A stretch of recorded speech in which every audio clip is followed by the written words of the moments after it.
Possibilities with Sujok. Insomnia एक बहुत ही common sleep disorder है। इसमें लोगों को सोने में प्रॉब्लम होती है, रात रात भर नींद नहीं आती।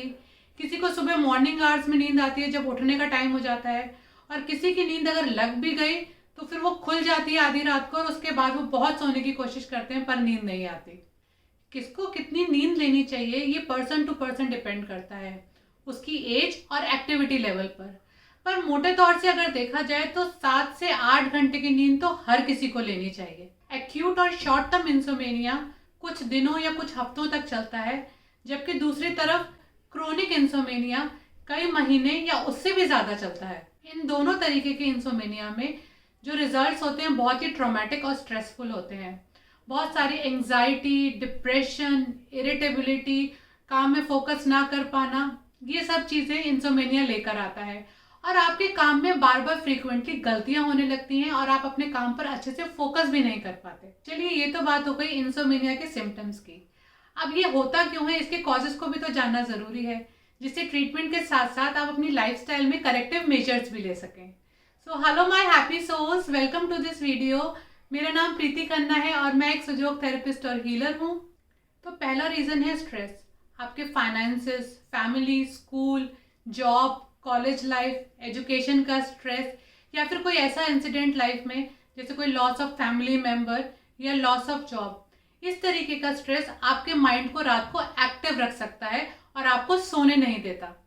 इंसोमेनिया आपके इरेगुलर वर्क शेड्यूल या ट्रैवल की वजह से भी हो सकता है, या फिर पुअर स्लीप हैबिट्स, जैसे रात को देर तक कंप्यूटर या फ़ोन पे एंग्रॉस रहना, टीवी देखना, रात को देर से खाना खाने से या हैवी खा लेने की वजह से भी नींद डिस्टर्ब होती है, और इस हैबिट की वजह से आपको एसिडिटी हो सकती है, हार्ट बर्न हो सकता है और आपकी नींद टूट सकती है।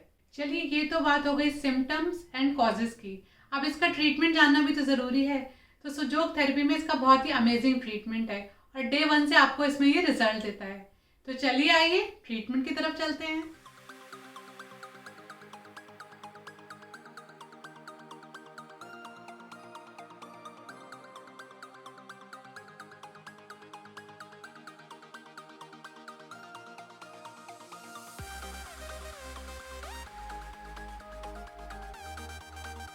इंसोमेनिया के ट्रीटमेंट के लिए हम अपनी इंडेक्स फिंगर पर ब्लू कलर से टॉप से स्टार्ट करेंगे। बिल्कुल सेंटर ऑफ द फिंगर में हमें एक वर्टिकल लाइन बनानी है, इस तरीके से। ये ब्लू लाइन की डायरेक्शन बहुत इम्पॉर्टेंट है। ये ऊपर से ही स्टार्ट करनी है और नीचे आएगी। Direction top to bottom, top to bottom. अब हमें दूसरी मिडिल फिंगर में एक येलो लाइन बनानी है। ये येलो लाइन हमें नीचे से स्टार्ट करनी है। This is very important direction. और सेंटर में बनानी है नीचे से ऊपर, नीचे से ऊपर। ये दोनों लाइंस हमें सिर्फ 2 आवर्स रखनी है और 2 घंटे के बाद इन्हें वॉश करना है। अब हम सीड्स फिक्स करेंगे। थंब में हमें ऊपर के पोर्शन में, ये नेचुरल लाइन है, इसको 2 पार्ट्स में डिवाइड करना है, इक्वल पार्ट्स में, लाइक दिस। और ऊपर वाले पार्ट के सेंटर में यहाँ पर हमारा पिट्यूटरी का पॉइंट है। इसको हम थोड़ा क्लॉकवाइज डायरेक्शन में मसाज करेंगे।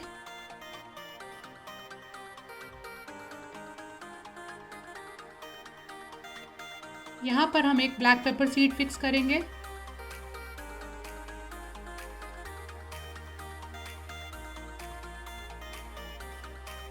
अब हमें लिवर के पॉइंट्स मार्क करने हैं। हर फिंगर में हमारे इस तरफ लिवर के पॉइंट्स हैं। यहाँ पर हम थोड़ा मसाज करेंगे।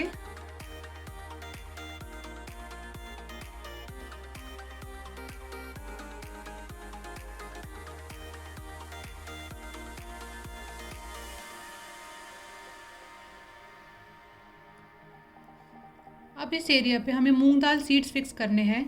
इसमें सारे वाइट डॉट ऊपर हैं जो कि स्किन को टच करेंगे। आपको भी इसी तरीके से सीड्स को फिक्स करना है।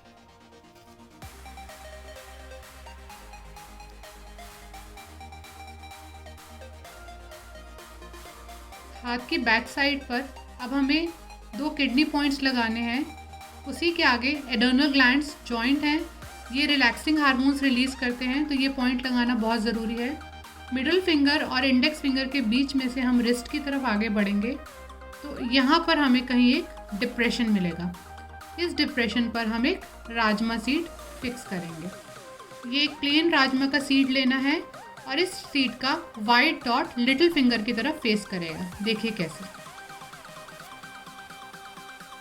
ये हमारा डिप्रेशन है, यहाँ हमने ये राजमा सीड फिक्स करा है। इसको हम मसाज करेंगे।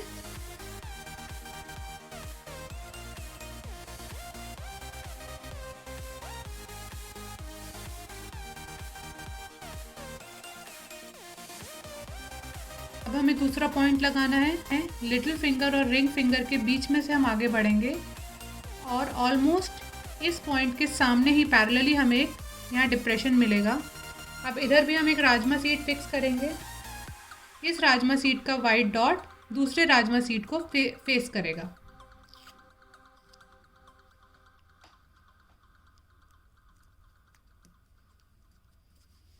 अब इन दोनों की हमें अच्छे से मसाज करनी है।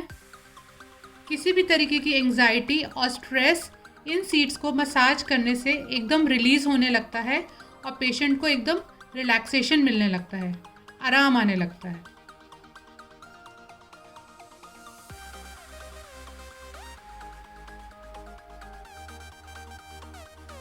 सारे सीड्स को हमें टाइम टू टाइम प्रेस करना है। पीछे के सीड्स को इस तरीके से मसाज करनी है और सारे सीड्स हमें मिनिमम 6 आवर्स और मैक्सिमम 12 आवर्स अपने हाथों पे रखने हैं और इन्हें गीला नहीं करना है। और ये दोनों लाइंस हमें सिर्फ 2 आवर्स अपने हाथ पे रखनी है और इसको वॉश करना है। एक दिन ये ट्रीटमेंट आप एक हाथ पर करिए, दूसरे दिन दूसरे हाथ पर करिए और ये लाइन सिर्फ 4 डेज लगाइए और सीड्स कंटिन्यूसली लगाइए। ट्रीटमेंट के साथ साथ आप एक हेल्दी लाइफस्टाइल अपनाइए, रेगुलर एक्सरसाइज और वॉकिंग करिए और साथ में मेडिटेशन भी करिए। इससे आपको अपने ब्रेन को काम करने में हेल्प मिलेगी। और साथ ही साथ गैजेट से सोने से 2 घंटे पहले बिल्कुल दूर हो जाइए और कोशिश करिए कि ज़्यादा देर तक सोने के आसपास लाइट्स ना जलती रहें, जिससे ब्रेन को सिग्नल मिले कि ये अब उसके एक्टिव रहने का टाइम नहीं है, रेस्ट करने का टाइम है। तो वीडियो अच्छा लगा हो तो वीडियो को लाइक करिए, चैनल सब्सक्राइब नहीं किया है तो सब्सक्राइब करिए, क्योंकि इसी तरीके का यूजफुल कंटेंट मैं इस चैनल पर लेकर आती रहती हूँ। आप मुझे इंस्टाग्राम पे भी फॉलो कर सकते हैं @sujok_therapist_प्रीति। तो चलिए, मैं जल्दी मिलती हूँ एक नए वीडियो में।